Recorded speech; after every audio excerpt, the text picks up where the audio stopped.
Halo sahabat sehat Karolus, apa kabar semuanya? Semoga semua dalam keadaan sehat ya. Selamat datang di podcast sehat Rumah Sakit Sin Karolus dalam rangkaian CICC series. Jadi CICC ini adalah merupakan kepanjangan dari Karolus Integrated Cardio Cerebrovascular Center yang berada di Rumah Sakit Sin Karolus. Bersama saya sendiri, Dr. Febrianto, yang akan menjadi host pada episode kali ini. Sebelum kita mulai, jangan lupa ya untuk memfollow Instagram, like fanpage kami, dan subscribe YouTube channel kami yaitu bernama Rumah Sakit Sin Karolus. Nah, pada episode podcast kali ini kita akan membahas nih mengenai mitos dan fakta tentang penyakit jantung. Jadi narasumber kami pada hari ini dokter spesialis penyakit dalam. Jadi setelah penyakit dalam mengambil konsultan lagi di kardiovaskular di bagian jantung dan pembuluh darah yang saat ini berpraktek di Rumah Sakit Sin Karolus. Ini dia, silakan sambut Dr. Rahmat Hamonangan, spesialis penyakit dalam konsultan kardiovaskular. Apa kabar dok? Baik, Dr. Baik, Yanto. sehat ya dok ya? Sehat. Waduh, saat ini gimana dok nih? Setelah selesai praktek atau dari gimana nih dok? Dari Iya rumah? lah, baru saya praktek. Baru selesai praktek ya. Jadi Dr. Rahmat ini memberikan kesempatannya di siang hari ini ya untuk bersama kita untuk memulai podcast ini setelah kesibukannya hari ini ya, pastinya cukup banyak.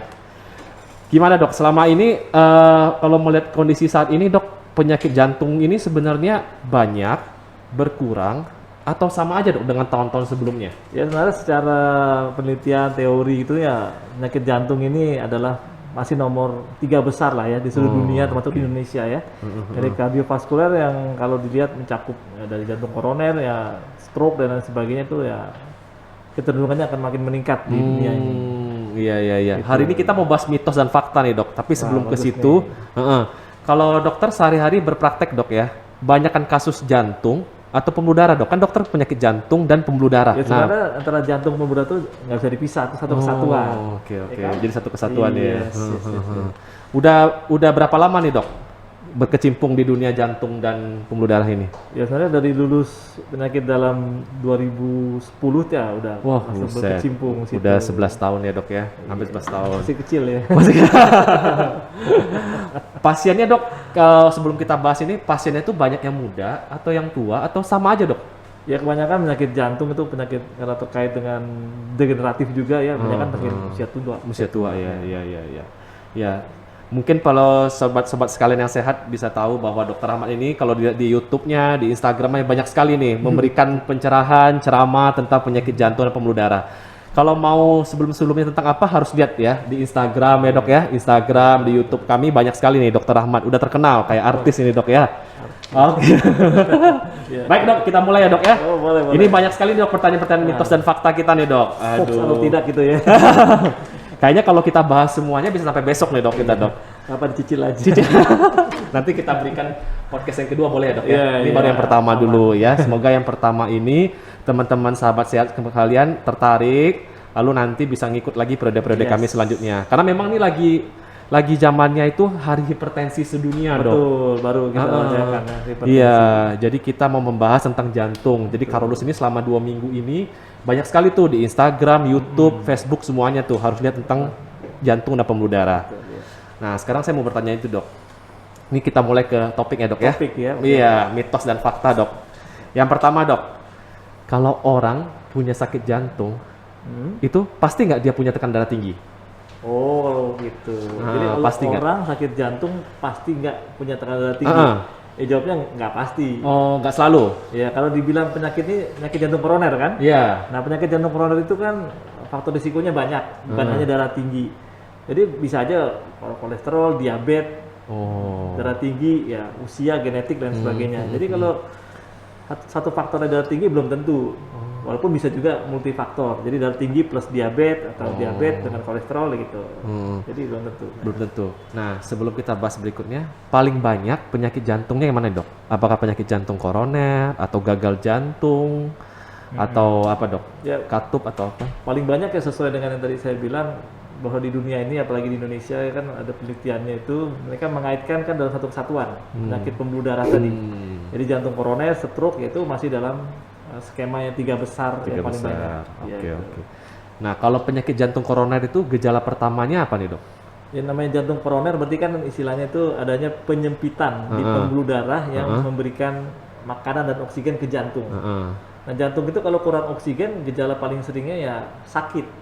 Karena Sakit jantung itu ada di bawah tulang dada, di bawah tulang dada kita, ya sakit dada. Oh, sakit dada. Nyeri dada. Oke. Iya. Nah, masalah nyeri dada dulu sebelum yang lain. Kalau orang sakit dada, Yes. pasti serangan jantung nggak? Ini mitos atau fakta nih? Nah, orang sakit dada pasti serangan jantung ya belum tentu. Oh, belum tentu. Karena kan di dada ini juga banyak organ. Ya, baik.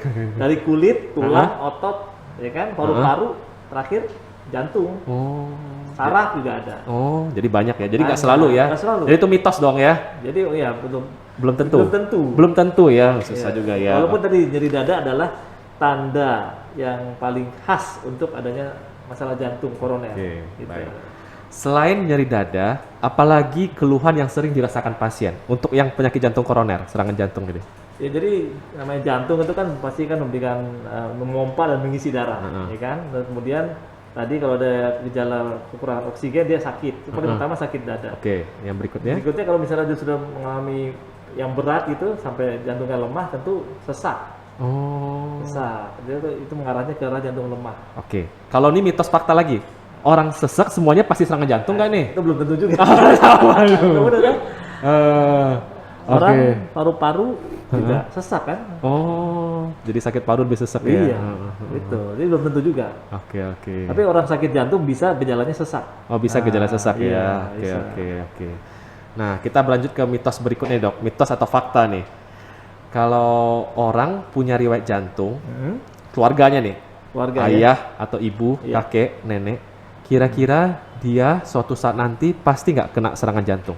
Ya jadi sekali lagi saya bilang tadi, yang namanya serangan jantung itu biasanya faktornya bermacam-macam atau multifaktor lah, lebih dari satu ya. Nah kalau yang disebut dengan masalah keluarga atau genetik ya biasanya ada faktor dari keluarga, yang itu tandanya itu adanya keluarganya pada usia muda ada yang kena masalah jantung, serangan jantung misalnya. Ya, misalnya laki-laki di bawah 45 tahun atau perempuan di bawah 55 ya didiagnosis jantung koroner atau serangan jantung atau stroke, ya kita artinya punya genetik untuk itu. Oke. Tapi belum tentu juga karena ada faktor lain. Walaupun orang-orang yang punya keluarga usia muda kena masalah jantung atau serangan jantung, ya kita sebagai anggota keluarganya ya mempunyai risiko lebih tinggi dibanding yang lain. Gitu. Jadi resikonya lebih tinggi ya dok ya? Yes. Oke. Nah mungkin teman-teman sahabat set mau bertanya nih dok. Itu kan tadi dokter bilang laki-laki di bawah 55 atau perempuan ya dok ya? Ya, perempuan di bawah 55, laki-laki di bawah 45. Oke. Apa benar dok? Laki-laki itu lebih sering daripada perempuan kena serangan jantung? Nah tadi ya lihat dari yang tadi data tadi yang data prevalensi memang tadi laki-laki dari penelitian yang ada itu lebih muda tuh. Oh. Kayak usia laki-laki tadi di bawah 45 itu tadi adalah satu faktor, sedang perempuan lebih tua kan. Iya. Mungkin ada faktor dilindungi oleh hormon. Jadi kalau kita baca lagi tadi perempuan itu begitu menopause, nah baru dia meningkat drastis Oh. resikonya. Resikonya. Nah, Sementara usia menopause kita nggak ada yang tahu, tiap orang beda-beda kan? Yes, Ya, betul. oke, oke. Sekarang kecenderungan lebih cepat kecenderungannya. Lebih cepat ya serangan jantungnya Iya. ya. Oke. Memang nasibnya laki-laki ya. Kita dong ini ya. Jadi, nah mitos berikutnya nih dok. Kalau gitu kita nih, mungkin kita nih masih muda ya. Iya, masih muda ya. Kalau kita tua, kita pasti serangan jantung kan nih dok. Nih teman-teman sahabat set yang masih muda ataupun yang udah usia nonton ini dia takut nih. Apakah semua orang nih pasti akan tiba saatnya dia mengalami pasang cincin, pasang ring gitu? Ya tadi sekali lagi timbulnya penyumbatan koroner atau penyembuluh darah jantung itu kan gradual atau bertahap. Ya, tentu resikonya makin tinggi dengan makin tua. Tapi kan tadi sekali lagi tadi kan terkait dengan faktor risiko. Faktor risiko apa yang kita punya makin banyak ya makin cepat terbentuknya plak-plak tadi, makin cepat makin tinggi risiko serangan jantung. Jadi kalau hanya tua aja mungkin ya itu satu faktor, satu nilai. Tapi kalau tua ada diabetes, perokok ya lebih cepat lah. Lebih tinggi resikonya. Lebih gitu. tinggi dan lebih mungkin cepat kena usianya ya. Yes. Muda udah kena Makanya ya. perlunya mengenali faktor-faktor risiko tadi. Ya jadi atau misalnya komorbid lah. Gitu. Komorbidnya ya. Yes. Selain komorbid usia dok, ada yang namanya katanya komorbid kolesterol. Yes. Itu mitos atau fakta bahwa orang yang punya kolesterol tinggi itu pasti kena serangan jantung. Ya jadi kolesterol memang sudah established atau sudah dipastikan sebagai faktor risiko jantung koroner. Oke. Jadi orang yang punya kolesterol tinggi ya tentu kita bilang risikonya lebih tinggi dibandingkan yang tidak punya kolesterol tinggi. Ya iya itu jelas sekali itu. Jelas ya, berarti Tapi itu belum fakta tentu ya. dia serangan jantung. Oh, tapi apa aja? Tapi Bisa yang lain? misalnya bukan pasti serangan jantung, tapi resiko untuk serangan jantungnya lebih tinggi kalau kolesterolnya nggak dikontrol. Nggak dikontrol. Yes. Nah, berarti kalau nggak dikontrol, artinya kalau orang yang rutin minum berobat, Iya. minum obat kolesterol nih, kan kolesterolnya mungkin di batas normal ya. Yes. Tapi sebenarnya dia sebelumnya tinggi, Dok. Ah, Nah, dia sebelumnya sekarang jadi normal nih karena minum obat. Kira-kira orang dengan yang kolesterol normal, minum obat rutin teratur, apakah dia pasti tidak kena serangan jantung atau sebenarnya probabilitasnya tetap ada gitu? Iya.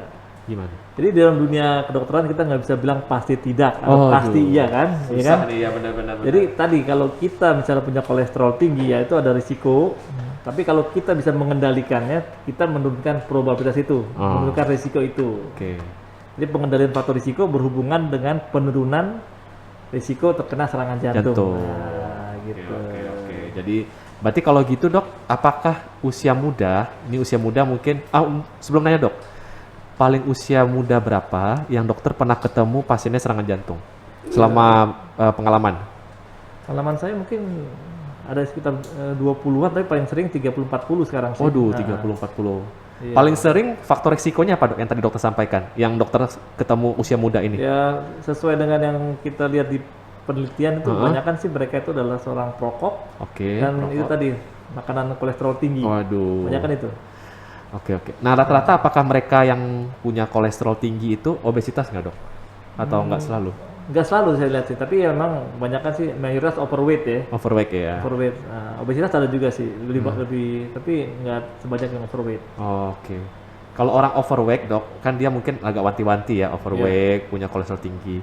Nah, gimana kalau orang yang kurus nih? Yes. Apakah dia memiliki risiko juga terkena serangan jantung? Ya tadi kan saya lagi faktor risiko. Oh. Jantung lagi kita kembali ke situ lagi. Iya, semuanya kembali ke situ lagi Faktor ya. risiko kan dibagi dua kan, yang Iya, bisa iya, dimodifikasi dan tidak bisa dimodifikasi. Heeh. Yang dimodifikasi ya misalnya yang bisa ya seperti darah tinggi, merokok, diabetes, kolesterol. Nah, ada itu tinggal hitung aja berapa faktor risiko nih punya kegemukan, kurang gerak ya kan. Satu lagi yang tidak bisa dimodifikasi seperti genetik, keturunan, ya itu kan usia nah, itu kan nggak bisa dimodifikasi. Nggak bisa Atau jenis diubah-ubah kelamin ya. tadi jenis kelamin. Oh, jenis kelamin ya. Laki-laki memang lebih awal ya. Nah itu kan kita hitung. Jadi orang yang kalau yang kurus tapi dia perokok, kolesterol tinggi ya Sama aja ya? tinggi. Oh, berarti nggak selalu dong. Tapi kalau bukan berarti orang yang gemuk itu pasti kena serangan jantung juga kan? Iya, tapi dia punyai nilainya tadi. Oh. Obesity 1 gitu kan. Jadi ada poin-poinnya. Kolesterol Oh. 1. Nah, Oke, tinggal oke, kita oke. masukin ke kalkulator risiko, nanti kita tinggal bilang berapa risiko kena serangan jantung 5 tahun, 10 tahun nah gitu. Nah, Dok, di Indonesia ini, Dok, maaf nih ya, makanan tuh susah, Dok, kayaknya. Kalau yang rendah lemak gitu-gitu tuh. Nah, apakah kalau kita makanan sehari-hari kita ya, anggaplah di Indonesia ini nasi ya, Dok ya? Nasi. Nah, nasi kan kebutuhan dasar kita ya. Apakah nasi itu harus dibatasin? Atau yang makanan nasi itu boleh, tapi sebenarnya yang goreng-gorengan, makanan berlemak itu yang harus kita batasin? Yang paling benar jawabannya itu tadi bahwa tiap orang itu mempunyai kebutuhan kalori makanan tuh yang masing-masing lah. Umur, berat badan, aktivitas ya kan. Jadi kita membatasi sesuai dengan kebutuhan kita, ya kan. Jadi kalau nasi kita makan nasi banyak pun, pada akhirnya kalau kebanyakan kalori akan dikonversi jadi lemak juga di dalam badan kita. Orang udah makan kalori tinggi, tambah lagi makan lemak tinggi ya makin tinggi lemaknya dong. Jadi memang kita harus tahu, kalau perlu kita bisa koordinasi dengan bagian gizi untuk tadi menghitung bagaimana kebutuhan kalori kita dan kemudian menerjemahkannya dalam makanan kita sehari-hari. Berapa lemaknya, berapa kalorinya, berapa proteinnya, nah begitu. Berarti sebenarnya berapa lemaknya? Artinya lemak itu nggak selalu jahat ya? Sebenarnya lemak itu boleh, Dok? Ya sebenarnya lemak itu masih diperlukan badan kita. Jadi badan kita masih perlu lemak, dia tanpa kita makan lemak pun dia produksi lemak dari liver. Kan itu kan untuk hormon, untuk dinding sel itu dari lemak. Oh, lemak. Oke. Tapi lemak dari luar itu akan mempengaruhi nilai kolesterol kita. Dan lemak itu ada lemak yang yang istilahnya yang bagus dan juga lemak yang jelek. Oh. Lemak yang jelek itu ya lemak-lemak yang istilahnya dibilang apa saturated ya atau jenuh. Jenuh. Oke. Nah, misalnya dari makan makanan yang kayak Fast food apa fast tuh? food, Oh. ya, pizza atau Pizza, macam-macam iya. itu kan. Enak Kemudian tuh dok sebenarnya. daging stick yang besar yang merah kemudian lemaknya putih-putih banyak itu kan Iya kayak gitu. iya itu banyak tuh. Nah, itu contohnya. Apalagi sekarang banyak kan makanan-makanan dari luar ya, seperti makanan yang panggangan gitu kan Nah. banyak tuh berlemak-lemak ya Nah, sebenarnya. itu sebenarnya situ. Oh, oke. Nah, ada lagi tuh kita bicara masalah kolesterol baik sama kolesterol jahat. Yes. Ada mitos yang mengatakan, nggak tahu mitos atau fakta ya dok ya, saya nggak tahu nih. Saya bertanya pada sumber ahlinya. Kalau minum alkohol itu yang kolesterol baik yang lebih tinggi dok. Jadi kita minum aja alkohol, pesta-pesta alkohol. Nah, itu gimana tuh dok? Ya kayaknya sih nggak begitu juga ya maksudnya. Alkohol itu pada akhirnya kan juga dalam metabolisme itu ujung-ujungnya kan jadi karbohidrat juga dan bisa mempengaruhi juga ke masalah lemak juga karena kebanyakan minum alkohol pun bisa menyebabkan tadi ya gangguan metabolisme yang akhirnya juga memicu gangguan metabolisme lemak termasuk nanti ke arah perlemakan hati nanti. Oh, perlemakan hati. Nah, perlemakan hati kan nanti ujung-ujungnya ada hubungan sama insulin ya yang berhubungan dengan gula. Kalau itu terganggu ya akhirnya jadi diabetes ya kan. Malah jadi diabetes ya. Jadi memang kalau alkohol itu ya kita sebaiknya sih kita hindari lah. Kecuali kalau tadi ya kita tahu takaran yang itu tapi memang agak susah tuh gitu, menilainya itu. Nggak bisa dinilai ya, susah ya karena nggak ada berapa cc gitu ya. Sebenarnya ada Susah. sih tinggal dibaca sih. Nanti mungkin periode podcast berikutnya ya dok ya Iya, kita bahas. alkohol. Oh ya, ngundang-ngundang mungkin dokter jantung Iya. bersama dokter gizi atau segala macam ya dok ya. Yes, Kita iya. kolaborasi collab kata artis sekarang collab. Collab. Iya. Nah, dok ada lagi dok. Kalau misalnya kita sakit dada terus sesak keringat dingin yang dokter sampaikan sekarang tadi itu, kita kemana dulu dok? Apakah langsung aja tuh mitos lagi atau fakta nih? Ada orang yang nyimpan obat di dompet. Oke. Nah. Obat di bawah lidah. Jadi kalau serangan sakit dada, kasih aja tuh obat di bawah lidah tuh pasti sembuh. Iya. Itu mitos atau fakta? Ya, jadi kalau orang sakit dada ya, Heeh. terutama yang khas untuk jantung biasanya di bawah tulang dada ini kayak tertekan gitu kan, ya kan. Di awal-awal mungkin timbul saat aktivitas. Tapi kalau dia yang udah berat, yang sampai dia keringat dingin sakit dada berat tadi ya, ya kita harus curiga pertama mungkin jantung. Oke. Ya, jadi step pertama kalau itu terjadi pertama kali dan berat segera ke UGD. UGD terdekat. Yes. Oke. Supaya segera ditangani, dicek oleh dokter di sana dan kemudian direkam jantungnya supaya bisa terdiagnosis lebih cepat lebih baik. Oke. Tapi kalau misalnya dia mungkin sudah biasa atau sudah pernah berobat, kemudian tadi yang dibilang dokternya pernah ngasih obat untuk meringankan nyeri dada yang Betul. ditaruh di dompet atau di kantongnya, ya, itu bisa jadi pertolongan pertama. Pertolongan pertamanya artinya apa? Ketika dia sakit dada ya obatnya dipakai, kalau nggak membaik segera cari pertolongan Segera cari ke UGD pertolongan. yang cepat. Nah, pertolongan yang cepat yang dokter maksud, ini kan ada batas-batas waktu ya dok ya? Iya. Saya sebagai dokter jaga pun ada batas waktunya tuh kalau di UGD datang tuh berapa menit sebelum serangan atau berapa menit setelah serangan yang harus segera ke rumah sakit. Ya sebenarnya kalau kita mulai ada pasien yang merasakan sakit dada, segera mungkin dia cari UGD ya kan. Oke. Nanti di UGD diagnosis harus cepat. Kalau nanti ada suatu keadaan serangan jantung yang paling berat itu namanya STEMI itu ya. Dalam waktu 60 atau 90 menit harus ditetapkan terapi apa yang harus kita lakukan dan dilakukan segera dalam waktu hitungan 60 sampai 90 menit. Apa aja tuh dok pilihan terapinya dok? Ya pilihannya ada dua ya, satu yang diberikan obat penghancur pembekuan darah. Itu biasanya diberikan kurang dari 60 menit. Satu lagi pemasangan ring jantung. Oh, pemasangan ring itu Iya. ya dok ya. Oke. Di Karolus sendiri dokter bisa dok mengerjakan ring ini dok? Ya kebetulan kita sudah punya alatnya, cath lab. Cat lab kita ya. CICC Dok. Oh, tadi. CICC, benar sekali CICC. Ini kita promosin CICC ya. Jadi kita bisa. Kita bisa ya dok ya di Karolus ya dok ya. Lantai 1 ya dok ya. Dekat lagi dok ya. Oke. Nanti jalur masuknya bisa lewat UGD atau lewat poli dokter juga bisa dok? Ya kalau dari UGD kan bisa. Biasanya orang-orang yang emergensi dari UGD. Oke. Tentu serangan jantung ya dari UGD idealnya, ya kan? Oke, Idealnya. oke. Nah. Oke, ini sesuai promosi kita nih dok ya CICC. Jadi biar pada tahu nih bahwa Karolus ini memiliki fasilitas kateterisasi jantung ya. Oke. Nah terus berikutnya dok, ada pertanyaan lagi nih mitos nih. Tindakan pemasangan jantung atau bypass ya dok? Ada yang bilang bypass Ya, ini. pasti bypass.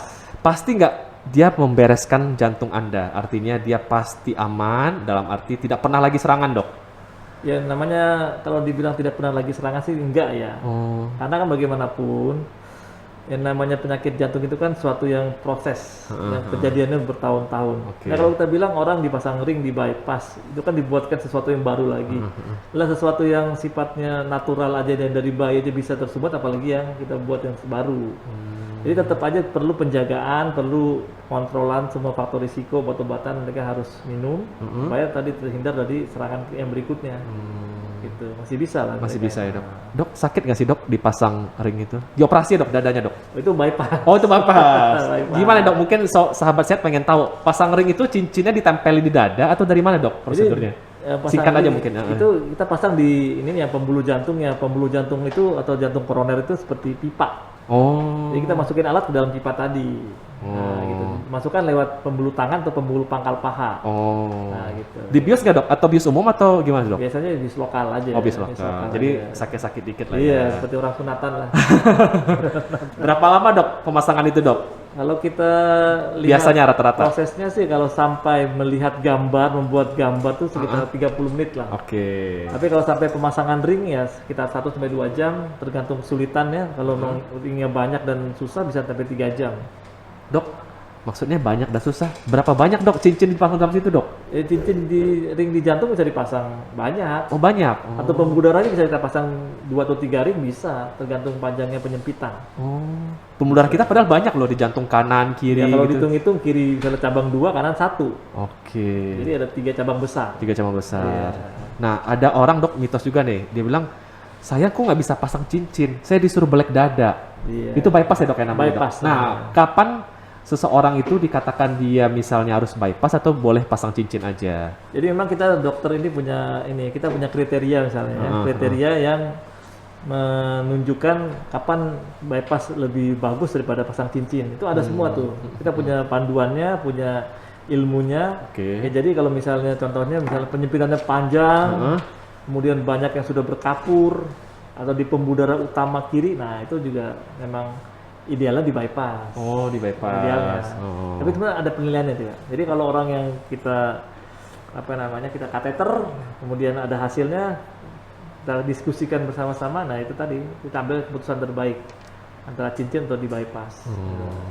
Dok, itu kan kalau anggaplah ini kan serangan jantung ya dok ya, Yes. datang ke UGD gitu. Nah sebenarnya mau nanya nih dok, nih kalau saya misalnya mungkin umur 40-50, saya pengen tahu sebenarnya di jantung saya ini ada plak nggak? Plak atau sumbatan ya, sumbatan itu tuh. Bisa dikateter juga dok? Sebenarnya kateter itu apa sih? Apakah pasang cincin doang atau bisa diagnostik atau mencari penyebabnya atau apa? Tadi namanya kateter itu sebenarnya menggambar pembuluh darah jantung. Menggambar pembuluh darah jantung. Ya, jadi di jantungnya pembuluh darahnya itu kita kasih zat pewarna, Heeh. lalu kita foto, jadi kelihatan.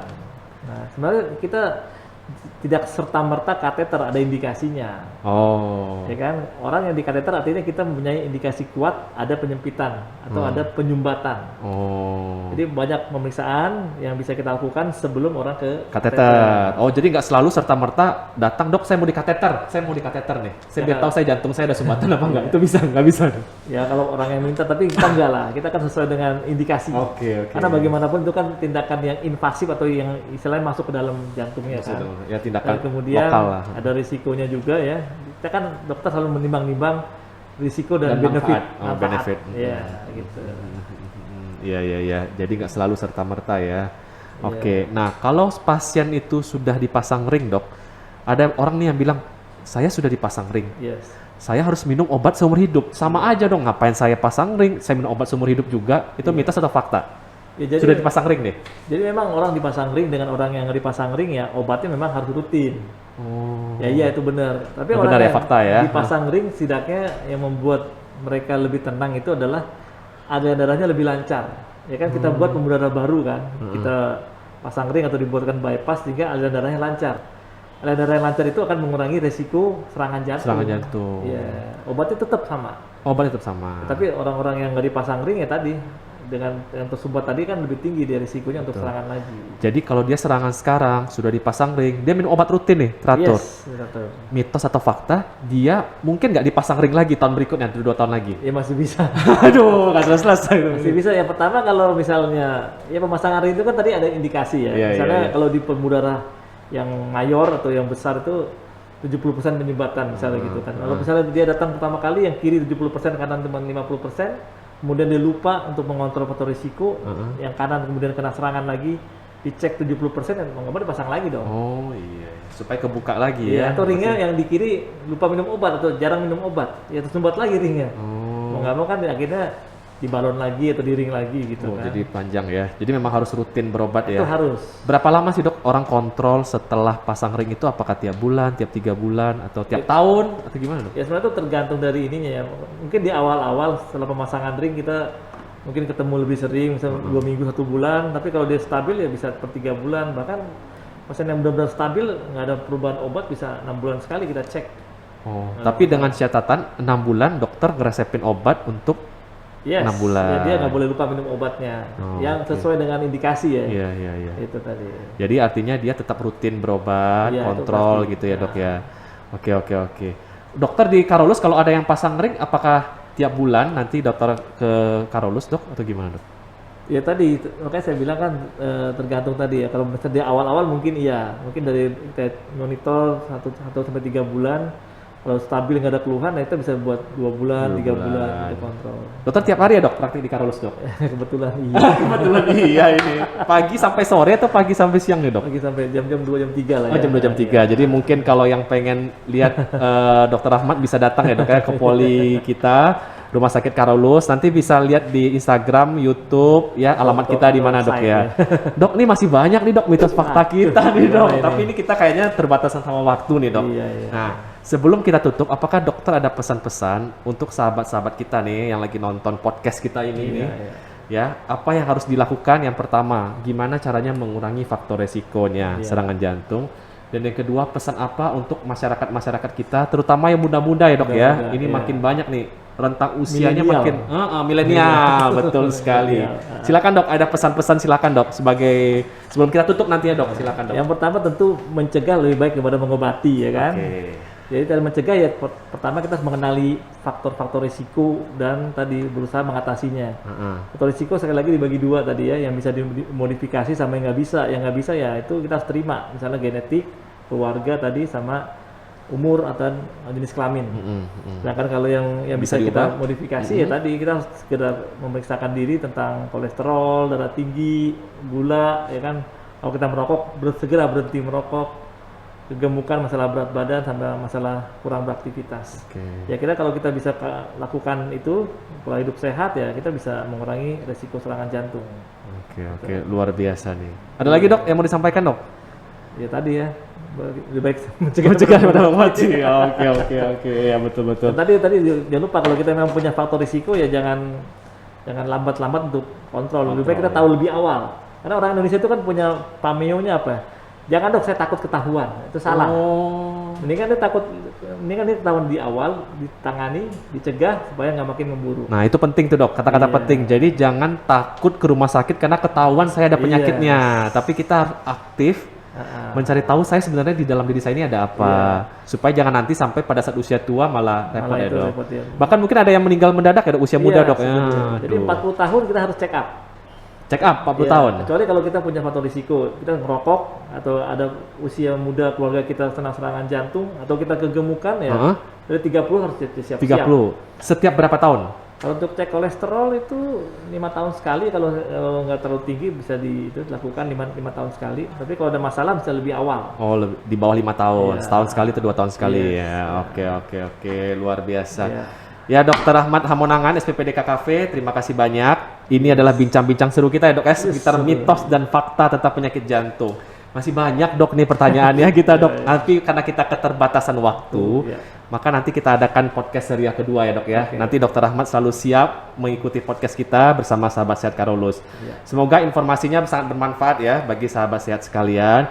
Untuk sahabat sehat yang ingin terus mendapatkan informasi terkini terkait kesehatan, yuk kita ikuti media sosial kita, yaitu di Instagram @Rumah Sakit Karolus Jakarta, fanpage-nya kita Rumah Sakit Sin Karolus, RSST.Karolus, dan YouTube channel kita Rumah Sakit Sin Karolus. Stay tune ya di podcast Rumah Sakit Sin Karolus selanjutnya ya. Halo dok, dadah.